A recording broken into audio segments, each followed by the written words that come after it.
Hi everybody, I'm Bree the Plant Lady, checking in with a late September native garden tour. I am pleased to tell you that in a very quick thunderstorm last night, we did get a half an inch of rain. We need a lot more than that, but anything is something. I'm not running sprinklers today in hopes that maybe this forecast will actually be accurate. I have some trepidation. But I am excited that everything is looking a lot fresher than it was 24 hours ago. Even though I feel like I've done a good job with running sprinklers, there's just nothing that can replace water from the sky in the form of rain.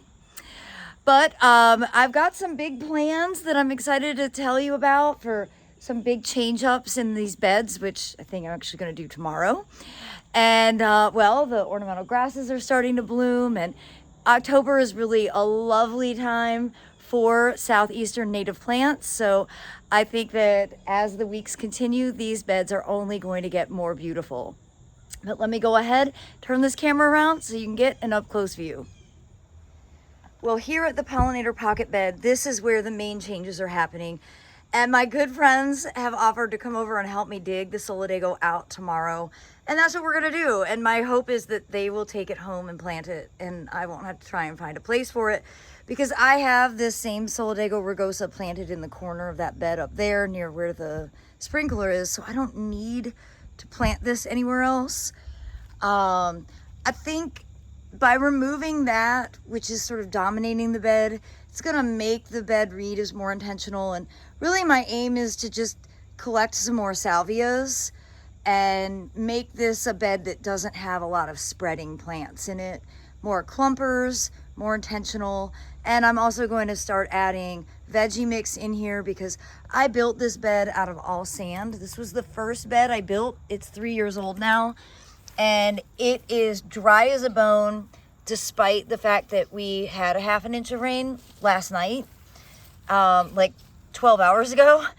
And so I built this, I think, too lean, and I've maybe haven't learned that much, but I've learned a little bit since building it. And I think the addition of compost is going to make a big difference for everything.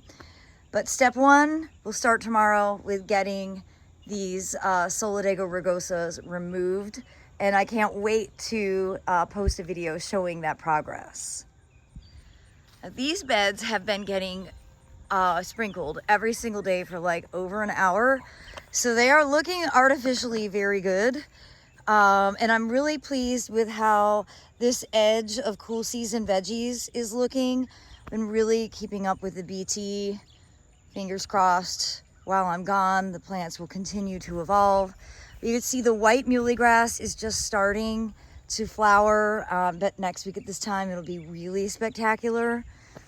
And of course, the deciduous hollies are really in full berry now, which is so exciting. And you know, last year there was more flowering in October than what appears to be coming this year, but every year is different, I guess. That's just sort of my take on it. I'm definitely noticing that my ornamental grasses are all kind of crowded. So my plan will be to, transplant these and give them more space so that they look more intentional. This is what happens when you plant them very small and you plant them too close together, which is a continual problem for me. I am excited that the autumn asters are starting to bloom. I don't actually remember which one this is, but it's pretty. And yeah, overall, it's just exciting to have gotten a little rain. Everything looks less parched than it did yesterday at this time. Now, this is a different species of Solidago. This is Solidago shortii, a variety called Solar Cascade. And I don't think that it's all that pretty, at least not in this moment. So my plan is to actually come through. I'm going to cut all this back. You could see the drought really made it dry up, and it doesn't look good at all. And it's just kind of floppy. And I'm also going to go ahead and take the opportunity to cut back these spent Rudbeckias because I personally don't think those look good. And they seed everywhere, and I don't necessarily need more in here than I already have. So I'm gonna do some much needed maintenance. This Monarda punctata is also looking a bit spent. The areas where I didn't trim it, you see where I did cut back, I've got nice sort of new growth flushing. And so I might go ahead and do some more cutbacks on this. Not all of it, because I do want some seed and I want to make sure I leave enough flowers for the pollinators, because that is sort of the whole point of this plant. But you could see how it is just sort of, it doesn't have the best form, but the point of it isn't the form, the point of it is for the pollinators, and all kinds of critters love this plant. So it is definitely worth including in your garden, but it is a self-sower and it would look better if it wasn't right along the edge. And so that's something that I just really need to be aware of for future years, digging out the seedlings when they're young in the spring and moving them to a more appropriate place. Well, this bed, I'm thrilled that the asters have really like burst into bloom. The design doesn't necessarily make any sense, but such is life.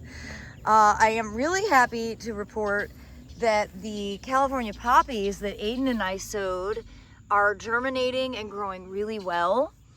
So that is an exciting thing to see. Nice to see that there are some fresh Orangium yuccifolium flowers, you know, in contrast to the old ones. I like these dried. I don't love how floppy they are. It doesn't make sense that they're floppy because this bed is super lean, doesn't hold any water.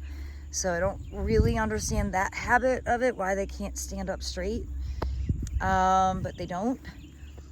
And again, the asters have really suffered from the dry. And see how ugly the foliage is. It's just all black and brown.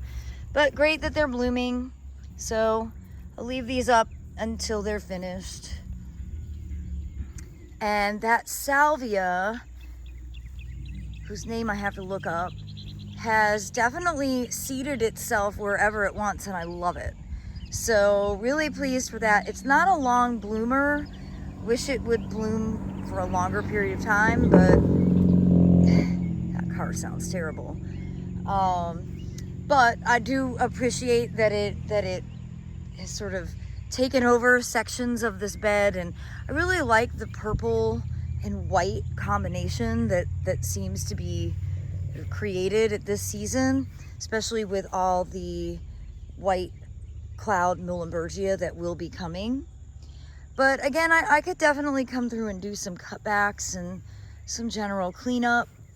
I mentioned that I had that Solidago rugosa fireworks, and this is it up close and personal. And it's much shorter because this bed doesn't get nearly as much irrigation as the pollinator pocket bed, and that keeps it in check a little bit better. So I think this is a better spot, but I don't need to put more in here. This is enough. And as you can see, more California poppies are growing, and this corner here is looking good with the pink muley really starting to come into its own. And then across the front, we didn't sow any buckwheat or crimson clover, but that is germinating from past being planted here in the past. And when we added the compost, it all just started to grow, just fantastic. And you can see a nice low growing aster here, filling in the ground plane. And yeah, overall, it doesn't look as desolate as it could, and I'm quite positive that my watering on a regular, literally daily basis has made a big difference for the health of this bed. You can see the Viburnum dentatum have all basically gone deciduous very, very early. I don't love that look this early in the season, but that is what they've done. And here in the east meets west border, even the Pycnanthemum mudicum has been suffering because of the dry. It's perked up a bit today, as have the non-native forsythias, which I showed in a video earlier this week that were like completely wilted and pathetic. The mums are starting to bud up, which is great. And, you know, it's kind of fun to see survival of the fittest. Non-native mum, native Pycnanthemum, both are really aggressive. So sort of see which one takes hold. And all of these muhly grasses are getting started. And the Scutellaria has finished. Should go ahead and collect some of that seed. And yeah, this border is not, I mean, it's not like gonna stop you in your tracks, but everything has grown considerably since it was planted 2 years ago. So that's something. So a lot of competition in here with the big native live oak, Quercus virginiana, and the big native water oak, Quercus nigra. So though this bed isn't all native, because the shrub section is all Asian, it's a native tree story and a native herbaceous layer. And I think that's a pretty cool thing to be able to show people. And I'm always feeling comfortable having natives and non-natives mixed. And I think this border is a pretty good example of that. And it certainly does screen, as you really cannot see over to the Airbnb when you're looking through here. And that's the point of a shrub border. And down here on the fence line, big native border, you can see this poor Elysium, which in theory would do really well in the woods when it's wet, is still struggling. It's very, very wilted because we've been so dry. But hopefully we'll get more rain. The forecast is looking good, but I mean, it's sunny and it's unbearably hot right now. So sadly, that doesn't make me full of confidence. And I'm just noticing now we've got some good, happy, healthy rhododendrons, but one died here. And I'm sure that's from drought. The native Carexes are doing well. You can see these poor ferns are pretty spent for the season, but they should come back. And the heucheras are all looking pretty good. Kind of stretching for light, but that's okay. I see I missed some privets when I was doing removing invasive plants, so gotta come back out here and get those out. And I did get this weeded just in time, literally a week ago, for last week's open garden. And in areas where there was some open space that was covered with weeds, I went ahead and put in some new plants. So I put in some more Asclepias in here, some additional asters. And so I'm pretty excited to see how these new improvements will fill in. You can see I did a lot of new planting in this area, and I did do some cutbacks in hopes that maybe the Agastache would push out some additional growth. But really, again, the lesson in here is a lot of these plants that are native in full sun for the Northeast, the Mid-Atlantic, or the Midwest are better in part shade for us growers in the Southeast, where we're significantly hotter, we're hotter longer, and our climate is just sort of more extreme. And I would not have anticipated that be so completely accurate, but it is. So these Agastaches look significantly better back here, even though they've been very dry because they're not in full blazing sun. But anytime you look at an Agastache tag, it's going to say full sun. And so you have to remember that that information is not accurate for all regions.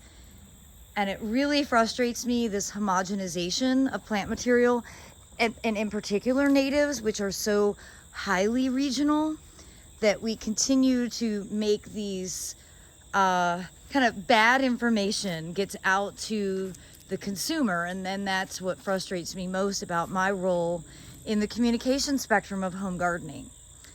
So hopefully my advice is accurate for a good portion of you who live in this region And if you're having similar problems as me, we can all relate together. But gardening is highly regional. And so a one-size-fits-all approach just isn't going to work out.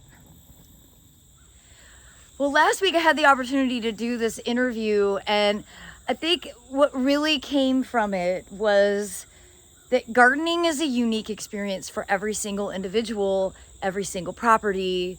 It's highly regional, and it cannot be homogenized. It's not plastic widgets. And, you know, with these, all of my gardens, but especially with these native borders, I have learned a lot specific to this property, and that, you know, some of the plant material and the genetics that are really commonly found aren't really ideal for where I'm gardening. And that's an opportunity for more local nurseries to really lean in and start offering plants that are going to be better suited for much hotter climates where, frankly, our weather is just less predictable. And that's one of the most important things to recognize about gardening is this is a dynamic experience, and no two seasons will be the same. No two properties are the same. So I really want to leave you with the encouraging words that successes are wonderful, but failures are actually just as important. And I just want you to keep learning and keep experimenting, and don't take it personally when something doesn't do well, because more than likely it isn't actually your fault. Right now, I think we can just universally blame weather. Well, as always, everyone, I appreciate you tuning in, and I look forward to sharing more updates as we enter the month of October. This year certainly has passed by in a flash. Well, thanks so much, and happy gardening, everybody.